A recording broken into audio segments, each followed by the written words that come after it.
RITC Cybersecurity, empowering businesses with robust cybersecurity protection. Welcome to the Ciphered Reality Podcast from RITC Cybersecurity, small businesses partner in proactive cybersecurity. I am Mike Rotundo. Here with me as co-host today is Nikki Rodriguez, one of the brains behind the podcast. Today we are going to unravel the mysteries of cybersecurity one bite at a time. We explore digital heists, hacker exploits, uncover online threats, and the strategies to stay ahead. Whether you're an IT pro, business owner, or just safeguarding your personal stuff, this is your guide to the cyber world. If you like what you hear today, reach out to us at ritsecurity.com/contact. Today, we're going to go through some cybersecurity news and discuss what, Nikki? Our topic for today is data privacy preparation and data classification. Sounds good. All right. How about some news? So on the news end, there's a lot of good stuff was happening actually this week. It was hard to decide what to talk about. So my first one is going to come from bleepingcomputer.com. And this one's going to be titled, Hackers Target Misconfigured Proxies to Access Paid LLM Services. And we know that, the large language models are popular right now with all the AI stuff going on. Right. So this one reads, threat actors are systematically hunting for misconfigured proxy servers that could provide access to commercial large language models, LLM services. In an ongoing campaign that started in late December, the attackers have probed more than 73 LLM endpoints and generated over 80,000 sessions, according to, that's a lot. Yeah. According to threat monitoring platform Gray Noise, the threat actors use low noise prompts to query endpoints in an attempt to determine the accessed AI model without triggering a security alert. Wow. Yeah. Great. Yeah. It's always good to hear. Yeah. I mean, it says in here 91,403 attacks that are part of two distinct campaigns. This is according to Gray Noise that says in a report that over the past 4 months, an Olama honeypot caught a total of that many attacks. 91,403. That's a lot. That's like significant. Yeah. And that's what's going to that honeypot. Imagine where else it's going. Yeah, exactly. I mean, that's insane. And especially with the number of people now that are using LLMs. Right. This is like daily, hourly, constantly. Well, yeah, and then what they were saying in that story, too, is that some of them were actually security researchers and bug bounty hunters trying to find vulnerabilities.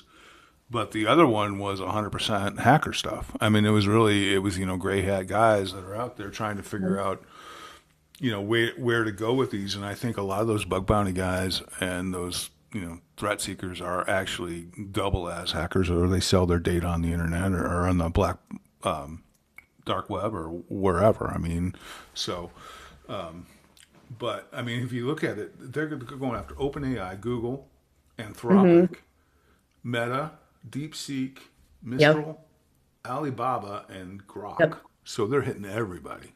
Yeah. I mean, I've even used some of those. Yeah. Which is scary. It's scary. Well, Mari and I did a story, I want to say 3 or 4 months ago, probably September-ish, about they found 1,800 unsecured agentic AI servers on the internet that had ties to back-end data stores that didn't even have passwords. Yeah. Yeah, this is wild. I mean, do you think, so obviously it's people that are doing, like we were saying, like, for dark web stuff or whatever. But I'm also wondering if it's like, could it be big head of states? Could it be Russia? Could it be, or do you think it's more of people trying to make a quick buck off the dark web kind of a thing? I think a lot of it's the APTs, the state actors. State actors, yeah, that's what. The advanced persistent threat teams, yeah. Okay, so probably North Korea, all the big ones that we usually see. North Korea, China, Iran. Yeah. Iran's a little busy right now. Russia. I mean, but they have proxies that are more than happy to help them out with it. I'm sure they do, but yeah. I mean, like, a lot of people don't realize, big terrorist groups like, Hamas and stuff, that's how they make money. Where do you think their money comes from? Oh, yeah, I know. I've gotten, I remember getting an email from a guy in Egypt saying, I just purchased the domain Michael Rotundo, and and and do you want to buy it from me? And I was like, and I traced the guy back, and it actually came from Egypt. And I was like, no, dude, I'm not buying anything from you. That's crazy. Yeah, I mean, but they do that, and people panic, and they're like, oh my God, you can do whatever you want to me on that domain. So, right. Yeah, this says, here's a little more on this. It says, it says threat actor activity. Gray Noise observed a second campaign starting on December 28th. So it looks like this started back in October. Initially, it says earlier in the story. There's I guess it went pretty heavy around Christmas time is when they were really doing it, which I guess makes sense because a lot of people are home with their families, probably buying stuff off the web, looking stuff up, whatever. So lots of activity going on during that time. So it says Gray Noise observed a second campaign starting on December 28th and detected high volume enumeration effort to identify exposed or misconfigured LLM endpoints. Over 11 days, the activity generated 80,469 sessions with 2 IP addresses systemically probing over 73 model endpoints using both OpenAI compatible and Google Gemini API formats. And then you started listing some of those on there, which I was we were saying, I have those, we use those sometimes for quick reference or whatever we're using. I mean, I've used stuff to buy off. I've gone on Alibaba to buy and stuff. And it's just crazy.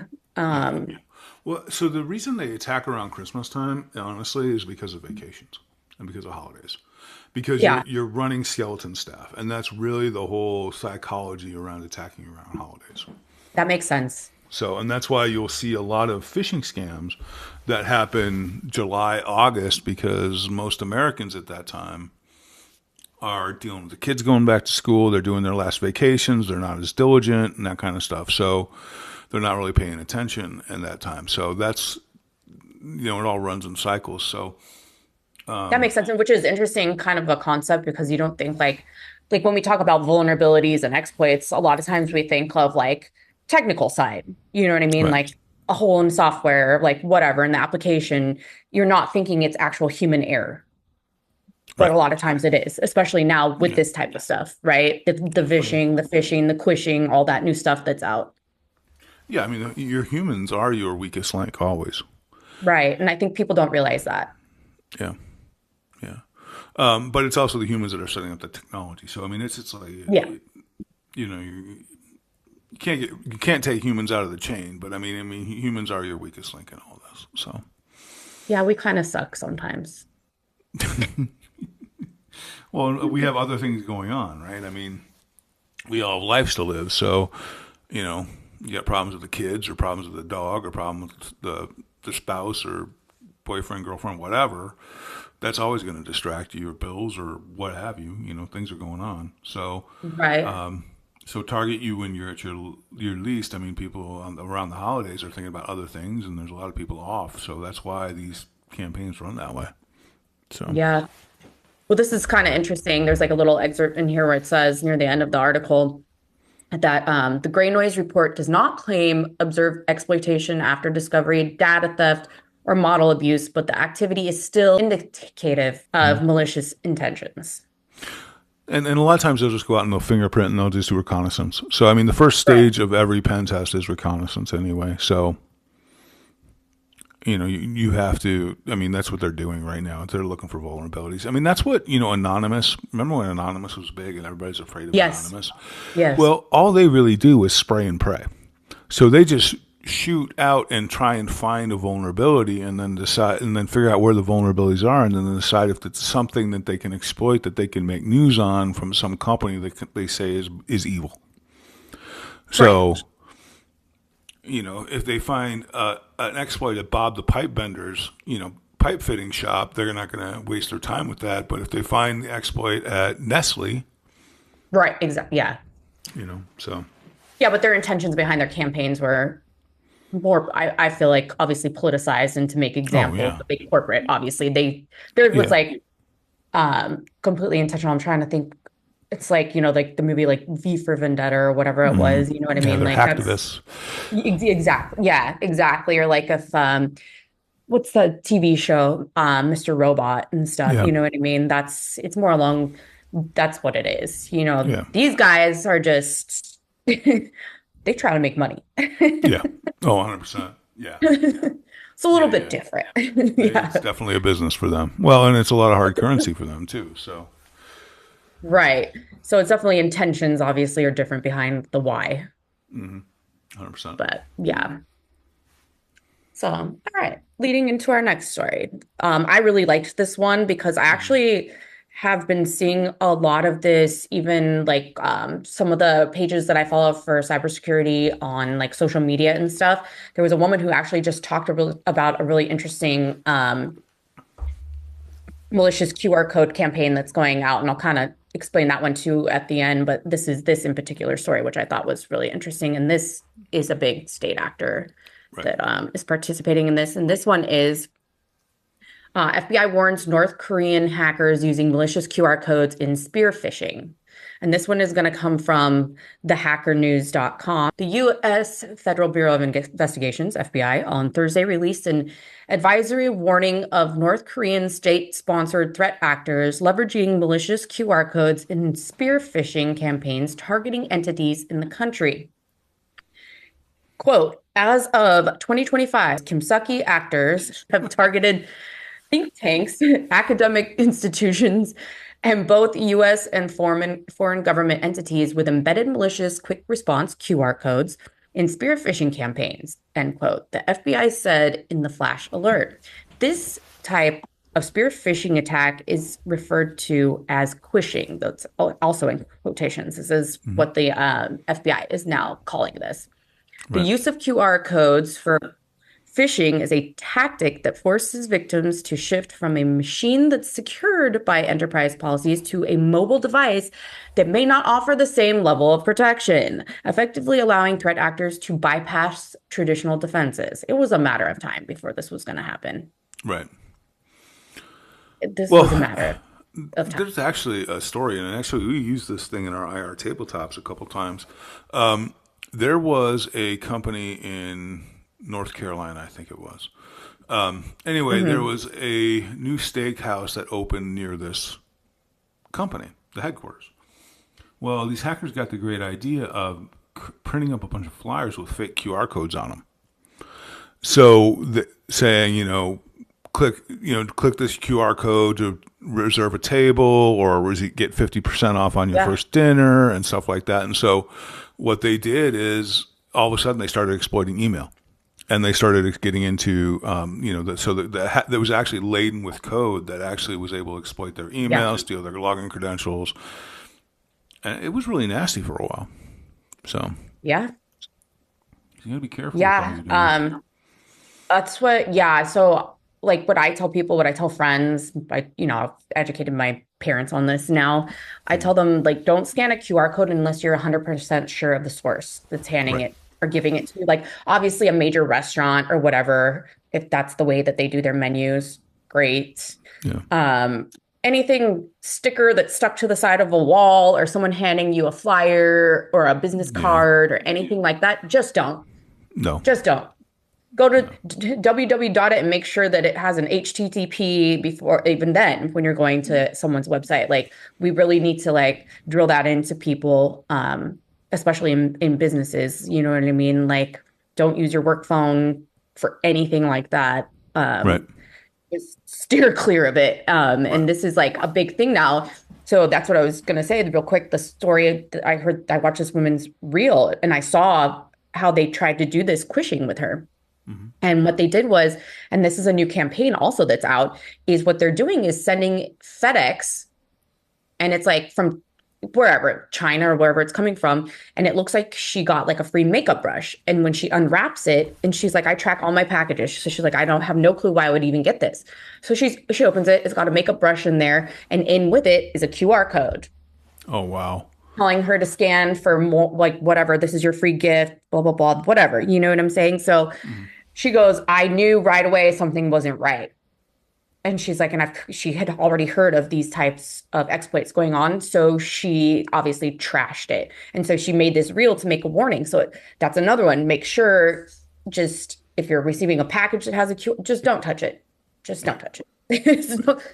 No, don't touch it. Apparently North Korea's this their big thing that they're doing right now. And who's to say that other big, state threat actors aren't gonna get in on it? Because this is insane at this point.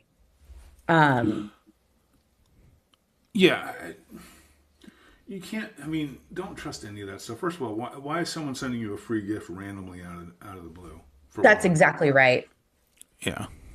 Well, And for even two, I went to wash my car the other day, and like the kid at the car wash hands me a business card, and he goes, "Yeah, if you can just scan the QR code and like uh give us a 5-star rating or give me a 5-star rating." I was like, "Yeah, no problem." And I threw it away. yeah, exactly. That's how Exactly. untrusting I am at this point. Well, you have to be, though, Be to a real, but certain I'm like, extent. no.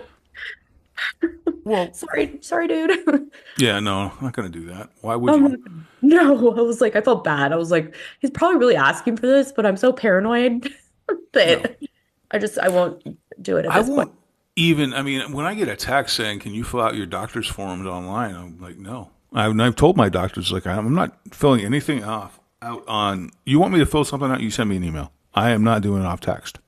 Yeah. That's how bad I am. So, and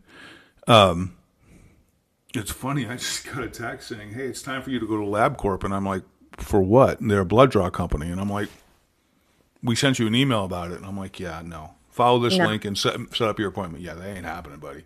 So I don't know who you exactly. are. I don't know why you're there, but whatever. Yep, that's me. I just delete that stuff. I would rather just call in to confirm with the actual company than just clicking on a link. So yeah, it's pretty crazy. I knew this QR code thing, this was a matter of time. Yeah.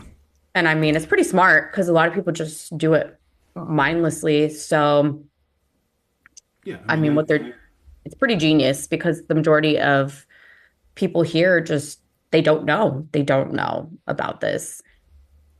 But this is Well, crazy too, because I don't know if you saw in this story, if you read a little down further, it says the FBI said it observed the Kimsuki actors utilizing malicious QR codes as part of a targeted phishing effort several times in May and June of 2025, spoofing a foreign advisor in emails requesting insight from a think tank leader regarding recent developments on North Korean peninsula by scanning a QR code to access a questionnaire, spoofing an embassy employee in emails requesting input from a senior fellow at a think tank about North Korean human rights issues, along with a QR code that claimed to provide access to a secure drive, spoofing a think tank employee in emails with QR code that does designed to take the victim to infrastructure under the control for follow-on activity, sending emails to strategic advisory firm, inviting them to a non-existent conference by urging the recipients to scan a QR code to redirect them to a registration landing page that's designed to harvest their Google account credentials by using fake login page. They're going after like big people. Like Oh, this yeah. is Yeah. That's what spear-phishing is. It's really pretty ingenious, but I don't, if someone ever sent me and the whole idea is to get you off your computer, right? They want you on your phone because they're easier to exploit. right. Yeah, but they're So, going after people within the government. You know what I yeah. mean? There's people that are going to fall for it, even in the government. They Oh, should yeah. know better. 100%. Uh, Look, people are people. Like I said before, people are your weakest link, right? It comes down to Right. training, but there's some people that are like, oh yeah, this sounds really right, and it's like, no, it's not. I think I showed you guys earlier. There's someone, one of our clients sent me here's a $250 Amazon gift certificate for Christmas or gift card for Christmas, blah blah blah. And it's like, no, you didn't. It's not real. And if you hovered over it, it was obviously something that was not had nothing to do with Amazon or the client. So it's like, and why would a client be sending me a present? Exactly. So, but they apply to greed. They apply to your ego. That's, it's all, we've talked about this before, where these APTs employ psychotherapists. They employ, people that understand the human condition, that speak about, that understand human psychology, and they use this for manipulation. This QR code is just an extension of it, because people are like, well, I'm not going to trust PDFs because of embedded links, and I'm not going to trust phishing emails, and I'm not going to click on anything. And PDFs have macros in them now. So now we're going to try QR codes. Yep. This is another evolution, but it's a fascinating story. I mean, if nothing else, the North Koreans are pretty inventive when it comes to this stuff. Oh, absolutely. Yeah. So, I mean, this was really smart. I mean, they're getting people in, government positions to slip up. So, how embarrassing. But anyways, I do have another LLM story. Okay. There's a couple of them on here that looked pretty interesting this week. This one is coming from cybersecuritynews.com. Mm-hmm. And this one is going to be entitled, let's close that window, LLMs are accelerating the ransomware lifecycle to gain speed, volume, and multilingual reach. And its first few excerpts of this read, large language models are changing how ransomware crews plan and run their attacks. Instead of inventing new kinds of malware, LLMs are speeding up every step of the existing ransomware lifecycle, from recon to extortion. Crews can now write fluent phishing lures, localize ransom notes, and triage stolen data in many languages in minutes, not days. This shift is already visible across crimeware ecosystems and is raising the overall tempo and reach of extortion operations. Yeah. Great. Yeah. Wonderful. Yeah. What else do we need for 2026 already? I don't know. But again, with the LLMs, because so many people are using them again, like every day, all the time. I mean, one of the first things you always knew about phishing and how you could generally tell them initially is because the language was so horrible. Please kindly do the needful and click on this link. Right. It was like some foreign person trying to translate English and it wasn't translated. Yeah, it's a pretty dead set giveaway of, obviously you are not a native American speaker. You're not my brother Mark. It's exactly. Like, like the Facebook messages that you would get in broken English. Yeah. So now, I mean, this overcomes the problem of, now they can just redraft the email using AI, so it's in perfect English or perfect Dutch or perfect French or perfect whatever. And, I think, though, it's going to miss the idioms of the, like the slang pieces. And so that's the only way you're going to be able to catch it now, is if it's, too formal English, too formal, that kind of thing. Right. So, but, this is, they made this comparison where a sales team would use an LLM to clean data and draft out for each ransomware operator's feed dumps of leaked documents to ask a model to find high-value files, sensitive projects, or legal disputes that can increase ransom pressure. I mean, it's pretty fascinating, the stuff that they're doing now. I mean, this is, but I mean, they're using AI the right way in certain, they're using it for analysis. They're using it as a tool, as opposed to trying to use it to do your job and do your thinking for you. It's just that they're actually the ones using AI the right way, whereas a lot of the normal users are using it the wrong way. Yeah. Right? They're using it to be lazy, where these guys are using it for analysis. I mean, it's pretty smart, because depending on who you use it on within an organization, and if it's written, in a way that looks professional, I mean, it's going to be believable. Right. Which is kind of scary. Yeah.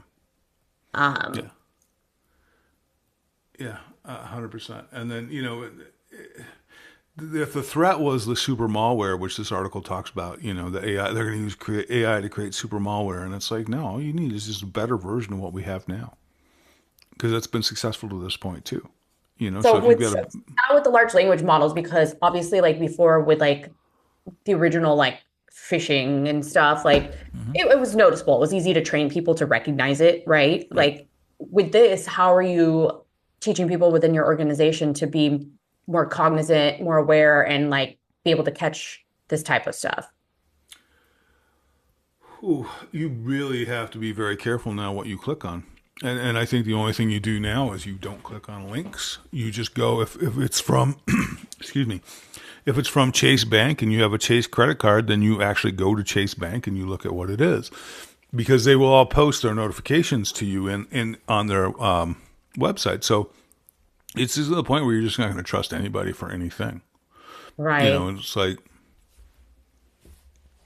even if this text I just mentioned about LabCorp, even if they follow up with an email, I'm going to be like, who the hell are you? I don't even know who you are. So why do you need my blood? I know. I think the issue is though, like obviously we're a little more cautious because we're constantly aware of what's going on, so we trust nothing. Right.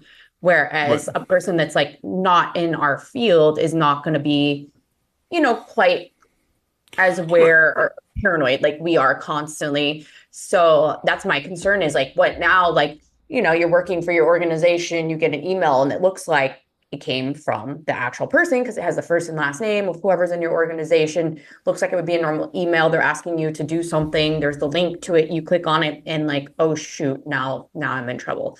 You know Right. what I mean? And that's like, so it's like really, I guess, embedding in people to be overly hyper aware, but I feel like most people are not unless you work in, the field of Uh, cybersecurity where we are more hyper aware all the time. oh, 100%. 100, yeah, you're 100% correct on that one. And yeah, we live this stuff and we see this stuff all the time where the average person is going to be like, oh, maybe I do have a doctor's appointment coming up. I better click this link and make sure I get my blood draw before then. Right. So this is crazy because it's making it easier and easier to Yeah. get to people. Yeah. But Yeah. one of the things that makes anything that makes your computer easier to use or your phone easier to use or more convenient for you is exploitable because, Yeah. humans by their very nature are looking for the easiest way to do things. Always. And then Yep. this is what happens. Yep. Yep. 100%. It always comes at a price. Nothing is free. No, In not at all. my The other thing that I found interesting was that the same pattern, they're saying that the same pattern holds for infrastructure setup. Low skill actors can ask models to explain how to stand up a C2 server, which is command and control, build basic loaders or script automation, and get step by step guidance in simple language. I found that fascinating is that now they're actually using this how to for hackers, instead of them even doing that basic research. Someone trying to get into the game is going to actually just be able to use AI to do this stuff too. Now, AI hallucinations, that I think being dependent on AI to set those things up is going to make you more vulnerable because you're going to be less understanding and AI is not always 100% accurate. So yeah. there is that. But as far as the language and the analysis and that kind of stuff, it's brilliant to do it that way. Yeah, I'm looking if you actually go to the cybersecuritynews.com website and you read this article, it actually gives it says a simple sample is generating small code fragments and then stitching them together offline, and then it shows you how it's done. And then it says none of these prompts alone look like ransomware, but combined with an actor written wrapper, they can form an encryption routine and data stealing implant. That's crazy. Yeah. Yeah, it is. And if you look at it, it's really not much No. to do this. No. No, it's taking the time to do it and having, targets in place. And it's a lot of spray and pray, and you're just going to shoot and see what you can get. Yeah.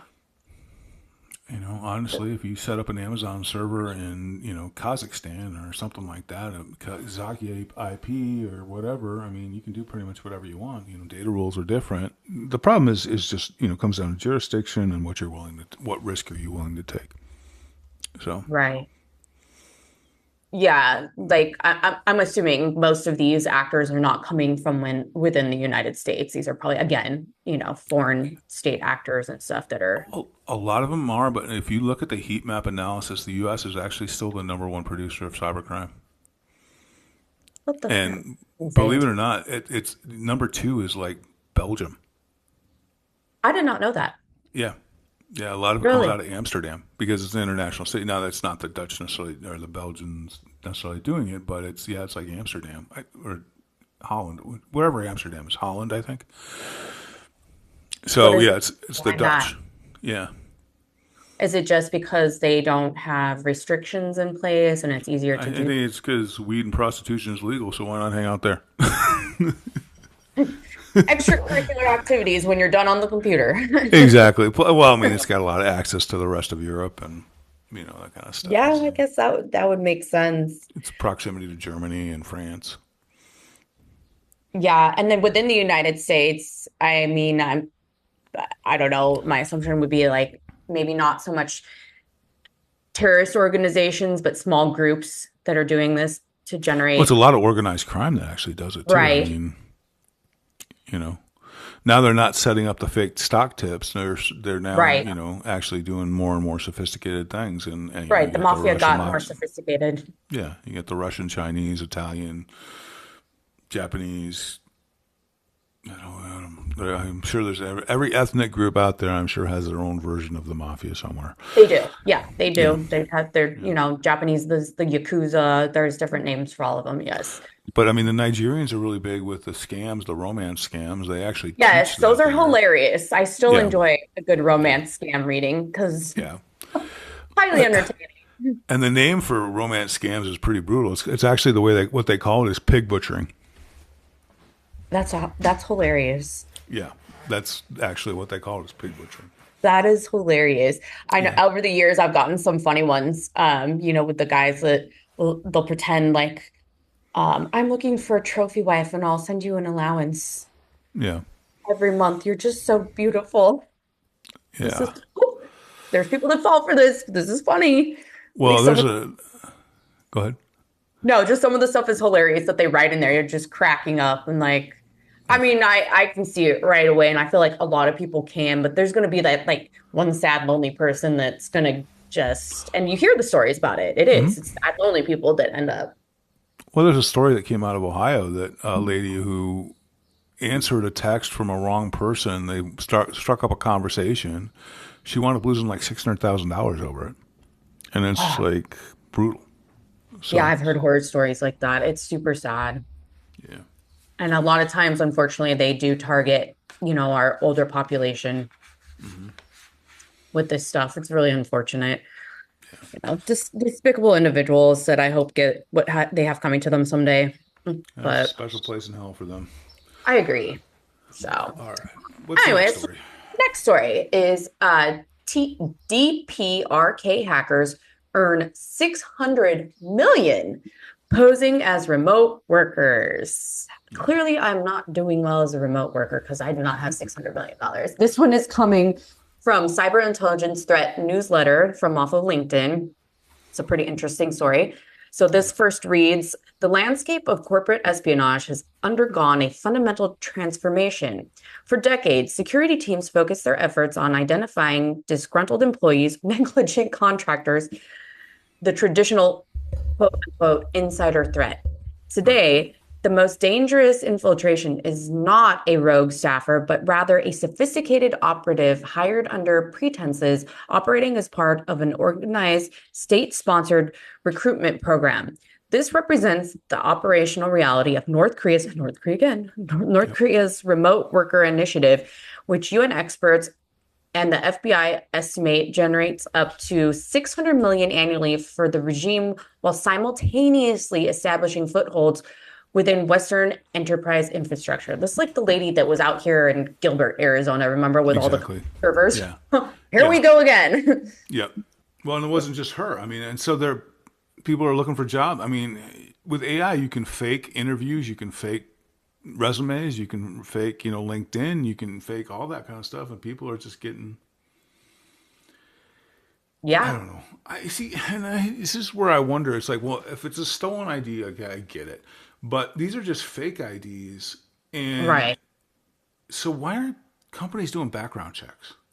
Why aren't we verifying that these people actually exist? Because you know what? People are lazy. And I've worked in positions of management and I've gone into organizations working in management. And I mean, these are not sophisticated businesses that I was working for. And I was having problems with employees that were hired before I was there in management And I would ask, did anyone call their references? Did anyone? Right. No, they interviewed really well. Excuse me? Right. No. Exactly. Yeah. I call references. I want to know who's coming in here, who's a cancer, and who's going to cause problems. Right. Yeah. So I think it's just laziness on the behalf of the employer. They're literally just trusting what people are putting on a resume, and they're really just not following up. Well, and they're thinking, oh, my people skills are pretty good. I can read someone who's a fake. Like, yeah, no, not really.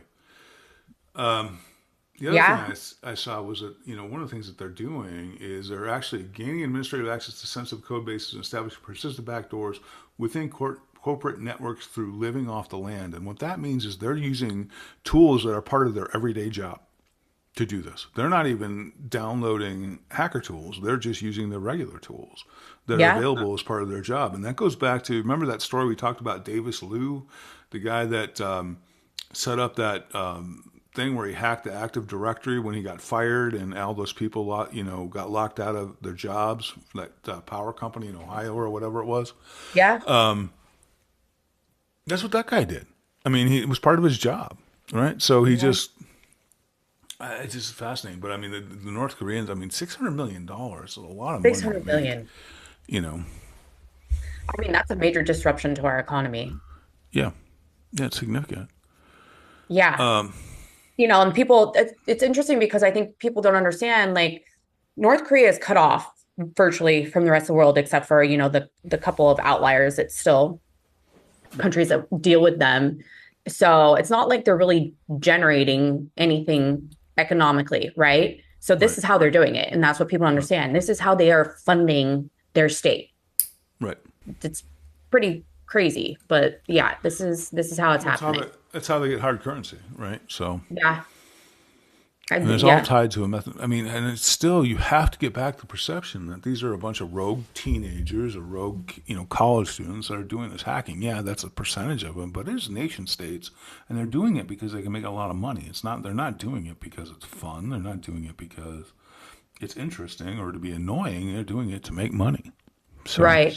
Well, if you read a little further down, this part's interesting. It says these operatives function as strategic assets designed to serve multiple objectives simultaneously, generating untraceable revenue for weapons programs, gaining administrative access to sensitive code bases, and establishing persistent backdoors within corporate networks through, quote, living off the land, end quote, techniques that evade traditional detection mechanisms. Yeah. I mean, yeah. Well, so living off the land is, it's like within a Windows server, you write WMI scripts. And if you're writing a WMI script and you're a developer and you're supposed to be doing that, then no one's going to check and see what you're actually writing. Right. But what that tells me is you don't have a solid change management in place, or you don't have solid controls where somebody's actually doing a peer review of actually the code that's being written. Yeah. So, or what would be worse is it's, you got two North Korean hackers working there and they're code reviewing each other's stuff. That would be the funny part. But, it's just one of those things where it's just like, it's just dangerous. They created durable persistence, and it's just, what do you do? So that's where your administrative controls have to be really, really strong. Yeah. But I'd venture to say a lot of these people are coming through contracting firms. And that's where you're a third-party contracting firm. Yep. So a company doesn't want to hire actual resources, so we're going to hire it from this contracting firm. And the contracting firm is probably putting these people in there. So, oh, yeah, we did the background check. Oh, we did this, that, and the other thing. And it's like you're not doing your own due diligence. Well, I remember when we were talking on the CISO Unhinged the other day, when I was asking you as far as what you do with your third-party, vendors to protect yourself. Yeah. Yeah, it's important. It's not just your organization. Who are you dealing with? Because that's another open door. Right. That you're not 100%. Thinking about. Yeah, 100%. That's just another vulnerability that you have open right there to them infiltrating. And I think a lot of people just don't get that. So when I went to work for Wells Fargo the first time, I had a background check, and then they moved me to a different division, so I had another background check. I also had a drug test for the original division, and I had to have another drug test for the second division, even though it was within the same company. But they were moving me from division to division, and their controls are such that you had to go through the entire process over again. Yeah. So, well, this is really interesting when you get down further. By the way, in this article, it says traditional security frameworks verify identity through credentials, valid social security numbers, successful third-party background checks, and video interviews featuring advanced AI-driven deepfake detection. So it talks about this even here. It says when applicants clear these thresholds, they gain system access to your security team. These individuals appear as legitimate remote employees. So they're doing it. They're getting a hold of first. So, their first campaign is getting the social security numbers. Right. And pretending to be someone. And that's how they're infiltrating. So they're doing it the right way. And that's the scary part. So where are the holes in that environment where they can get the social security numbers, where they can get those IDs? That's exactly right. Right. So that's somebody else's mess up of not protecting themselves. And so when your social security number gets, stolen, now somebody's pretending to go to work for you, and then they're stealing valuable information. Exactly. And exploiting and making a lot of money off of the United States. So it's a chain reaction that people don't realize. It's not just your identity that's being stolen. It's now this kind of stuff happens because of your identity being stolen. And that's why you have to be careful with what you do. I mean, people don't get, oh, well, if the data gets stolen, it gets stolen. No, it's a bigger deal than that. You don't know what that data is getting stolen for, right? The whole mentality of, I don't have anything anybody wants to steal. The hell you don't, Yeah. And then this is really crazy. It goes even further so this is how they're getting in remote. It says security teams frequently rely on IP geolocation and geofencing to flag suspicious login attempts, right? However, DPRK operatives defeat these controls through multiple layered proxy infrastructure. So they thought this is well thought out. Yeah. This is well thought out. Look, even the simple VPNs that we have on our laptops, I've got one from Avast and one from Bitdefender. I can be in whatever country I want to be in. Yeah. Right? So. Yeah. This is pretty wild. This is actually a really interesting read. Yeah. It's pretty insane. So, I mean, I guess even like you doing a full background check doesn't matter. That's how extensive these guys have gone to mask who they are. I mean, they're going to look like a real human being. And that's full on espionage. So then the other solution is, well, what do you do? Get rid of remote workers? I think it's not an unreasonable request to say I have to meet an employee in person before I hire them. At least once. Absolutely. I wouldn't full hiring process. I agree. Should never go through, Zoom meetings or whatever your choice of whatever you use. If they're that motivated, so, you hire the fake ID as Bob Smith from Des Moines, and it's really a North Korean hacker, what's to say you're not going to hire an actor to portray that part for you? Yeah. I mean, that's just taking it to the full extreme, right? But, I don't know. I worked for Wells Fargo for, I don't remember how many years. I never met my boss face to face. He was in Missouri. I was here. We never met face to face. That's pretty wild. It's extremely common. I mean, my significant other is a corporate attorney in his last company. He didn't ever meet anyone face to face. Everything was done remote. He was in Washington. They were in, I think it's like Minnesota or Michigan or somewhere. And then he moved out here, still obviously remote, never did in person anything. Yeah. And he's an attorney having access to all their legal documents. Yeah. He could have been, who knows? You know what I mean? That's pretty scary when you think about it. Yeah, it is. It is. So, yeah, interesting story. Yeah, I think we've kind of beaten the news to death. Yeah. But no, that's amazing stuff. And I know it's hard for you to narrow it down to 4 stories because there's just so much out there. There's really tons of stuff. Yeah. So our topic this week is data privacy, preparation, and data classification. And so basically what I found is that's the process of organizing data into categories based on sensitivity and importance and kind of who has access, how they get access, and that type of thing. And then that leads into um, security controls, managing risk, and then compliance regulations like HIPAA, like we do for some of Right. our clients. Yeah. HIPAA, PCI, SOC. Yeah. Yeah. So, how do you categorize that stuff? Who do you decide gets the access? How do we do all that? So, that's important because we have to identify, especially when it comes to compliance, because that keeps finance that has financial punitive measures attached to compliance. So really what you have to do is you identify what is PII, what is EPHI, what is PCI data, and you have to make sure that those elements are properly protected. And then, ideally, you need to establish a data management and classification policy and a program, and you need to identify where all that data is in your enterprise. I can't tell you how many times we found, doing PCI audits, credit cards sitting on someone's laptop that weren't theirs, just stacks of them. So you have to be really careful with where you're storing data. You have to put in policy procedure and determine, what needs to be done. So that's the first thing you do is you do a data inventory. The second thing is you centralize your data storage. You put it in a secure VLAN so that only specific ports and only specific applications have access to it. And then lastly, once you've identified everything, you've put those controls in place, then you should be good to go because those are the two key things. But the last thing you're going to want is to ensure that your data is encrypted, especially at rest. Okay. And then obviously, but how do you decide what level of protection for data? Because are you just going to go gung ho, everything's encrypted, or is it just certain depending on what it is? You can do it both ways. I've dealt with a lot of companies that just sort of say, for simplicity's sake, we're just considering all of our data highly confidential, so everything's going to be treated that way.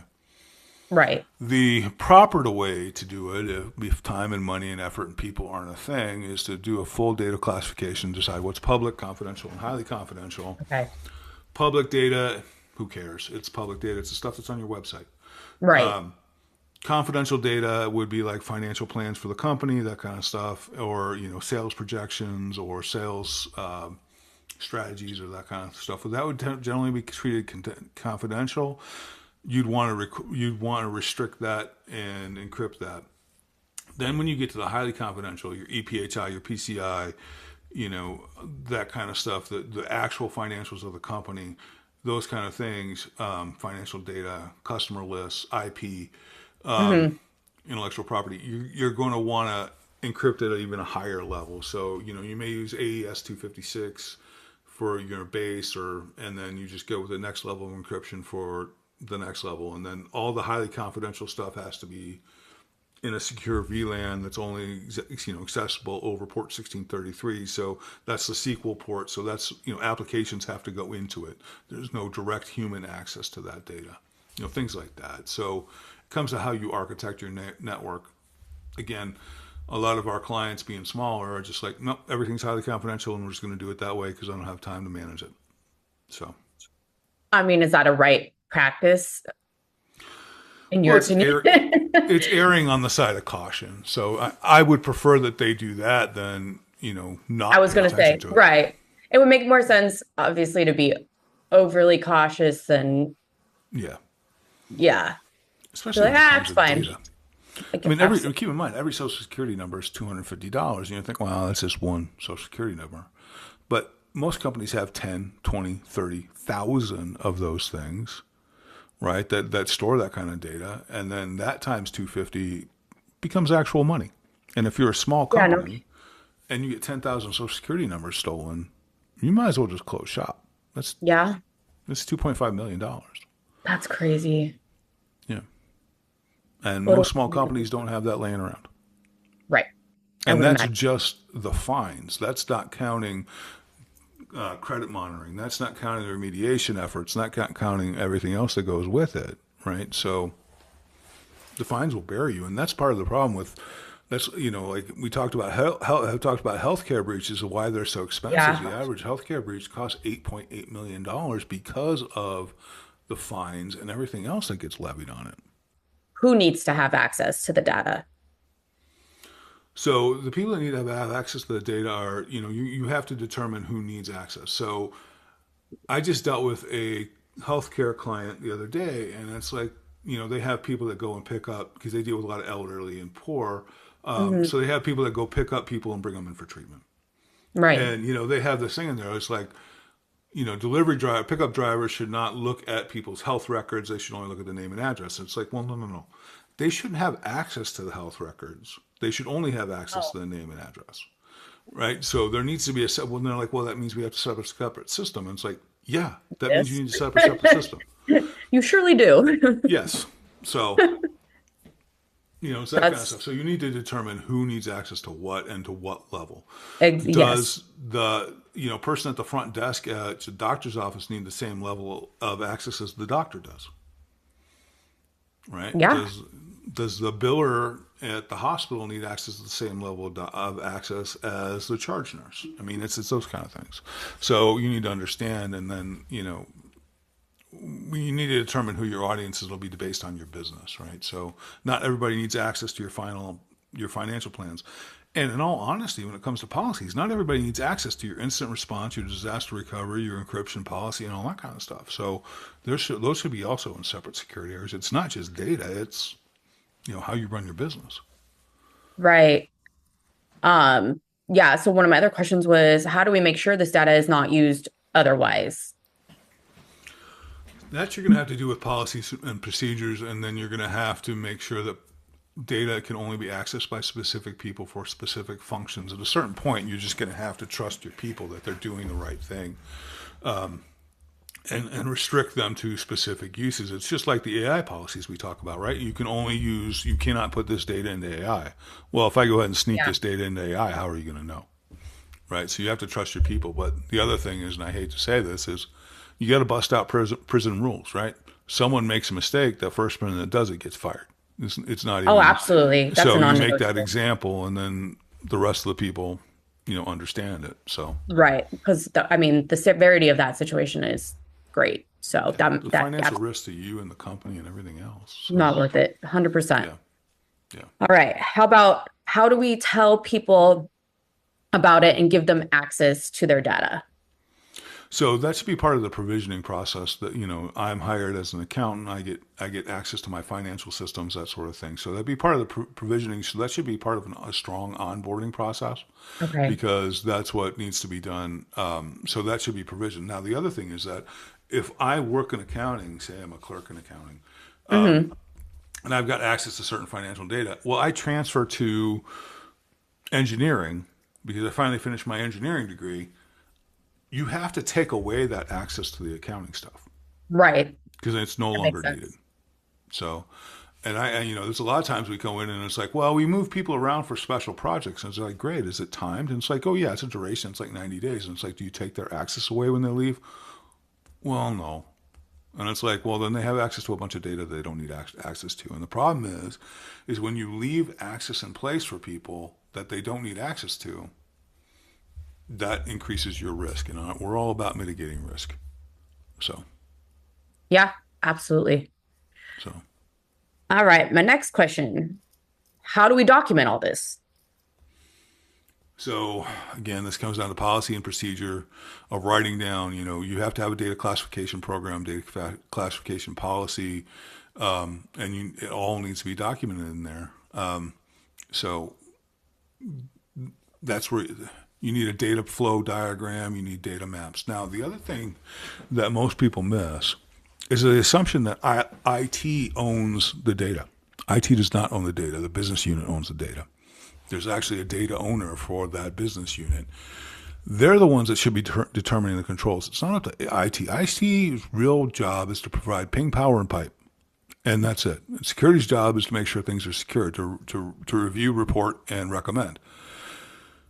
It's the business owner's job to say, this is the data that we need. These are the people who need access to it. And then it's our Yeah. job to put the controls around it. And Yeah. that's the extent of it. So The business, if you ever look at our data policy, it talks about the data owners and the data custodians and the data facilitators, and there's definitely a clear delineation of responsibility. So that needs to be made very clear to your team that's doing this. Now, in a lot of small companies, it can be the same people, and that's the problem you have. So Yeah. But yeah, so you communicate to your users. You have to train them on how to use their data. I mean, in HIPAA, you've seen it. You've been going through Compliance Manager with HIPAA, and Mhm. have your people been trained on the breach rule? Have your people been trained how to handle Right. EPHI? That kind of stuff. Right. Yeah. So And so this one pertains to myself and many other people across the world right now. How yeah, do you secure access to corporate data in a remote work environment? yeah. You need to build a corporate machine for one, with security controls on it. But remote access to data, especially regulated data, should only be done over VPN. Period. End of story. Ideally, you want a SASE solution on the device so you control DNS. But in reality, the best thing to do is VPN is the basics for it. So, what can happen is, you want multi-factor in place. You want Yeah. the proper encryption in place. But if you don't do that, then you have the risk of exploitation. Right. If you don't have a proper secured access, if you just have name and password access to your data stores, that's a problem. That's easy to breach. Yeah. And then I think we kind of talked about the other day, making sure like your computer is not facing a window or where anybody can see what you're doing at home. Yeah. Yeah, that's So, critical, especially if you got regulated data. yep, absolutely. Who needs to know what sensitive data the business has, where it resides, and who has access to it? So who's the top boss, who within the organization needs to know all this? That's the tough part. So if you were to read the letter of the law to managing data, it's siloed, right? I only need to know what data I have and what I have access to. You only need to know what data you have and what I have access to. But somebody has to know everything. And it Yeah. should, a lot of time it's going to be your IT people and your security people. But there has to be at a certain point, management has to be aware of all the data that's being owned by the business units and the data owners. So your average worker bee doesn't need to know everything the company has. Right. That makes sense. But it needs to be rolled up to management. It needs to be rolled up to the people that have responsible for it. Right. So it's a need to know. Yeah. So All right. Should the business do regular audits and monitoring of data privacy programs?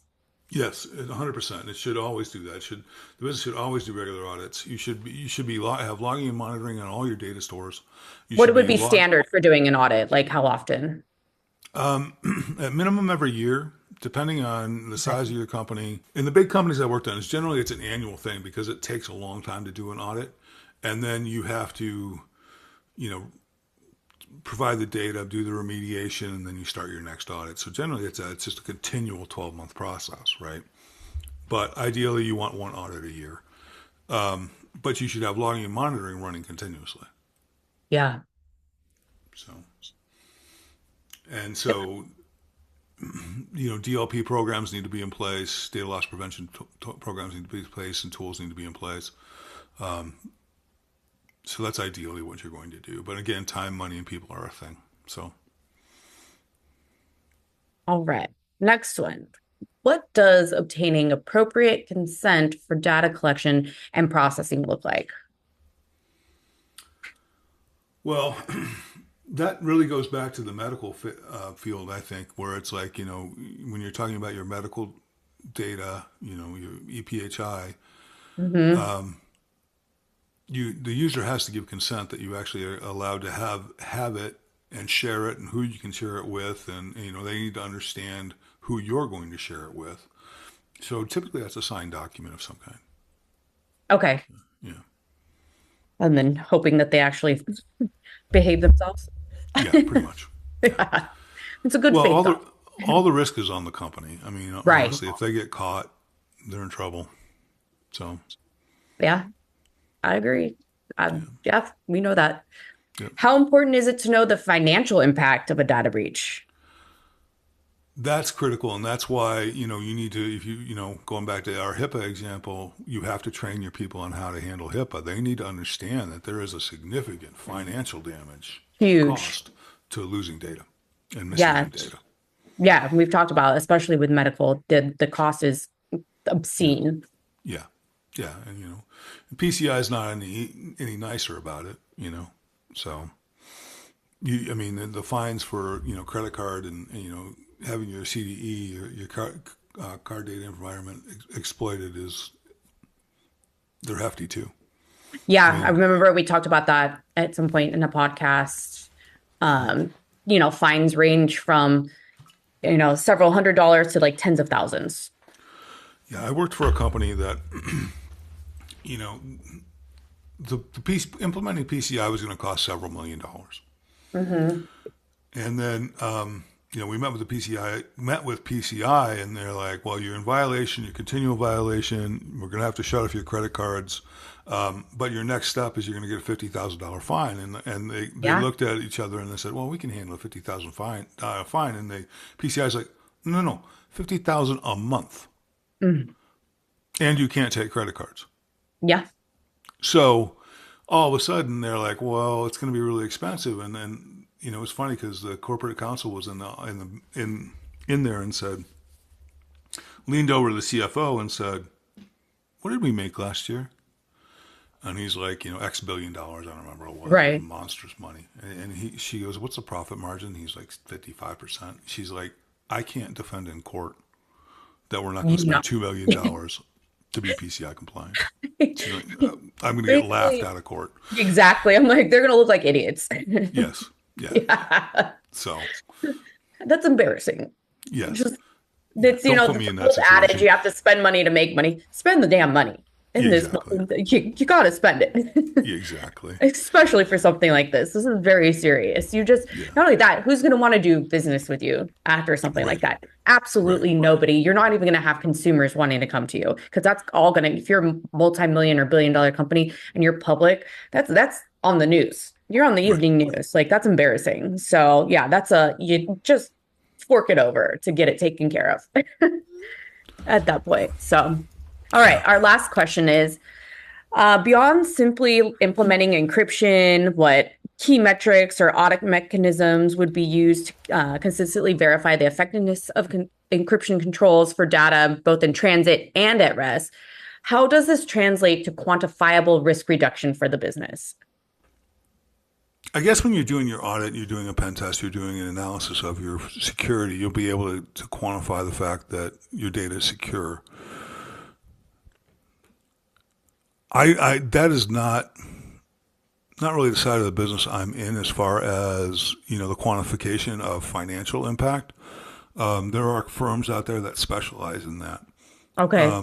But you can be relatively certain. I mean, that question actually does come up. It's like, well, I have to spend X number of dollars to encrypt my data, do a pen test, do a risk assessment every year. What am Right. I really keeping? And then you have to look at what the actual risk is. It's like, well, you have 100,000 Social Security numbers and 500,000 records of EPHI. You can look at the cost and say, okay, you're spending, $50,000 for a pen test and a risk assessment. If you were to have this environment breached, it would cost you, $25 million in Right. fines Exactly. alone. So that's the easiest, simplest way to do it. But there are actually firms out there that will actually look at your vulnerabilities and go, okay, based on the vulnerabilities that we're currently seeing in your environment, this is the dollar figure that you have of loss. So, Yeah. but, we used to work with a company that did that. And they did big companies like Toyota and other companies like that. So it was a big deal. So that is actually, it's an excellent question. But, really what it comes down to is there's fines attached to all this, and they will break you if you're a small company. Right. So, and even a big company. I mean, I think the Optum hack cost United Healthcare somewhere in the hundreds of millions of dollars. Yep. So, that's what Again, it is is. it worth it? Spend the money to protect yourself. Yep. Yep. So, All right, with that, That's all my questions. we're done with this podcast. Yes. We did a good job today. Nikki, say goodbye to the good people. Goodbye, everybody. Thanks for listening. This has been the Ciphered Reality Podcast. As always, remember that cybercrime is bad. Love RITC Cybersecurity. If you like what you hear, let us know. I think we have more meetings, so we're not heading the bar yet for fish tacos and Scottsdale Blonde, but we will be soon. Talk to y'all later.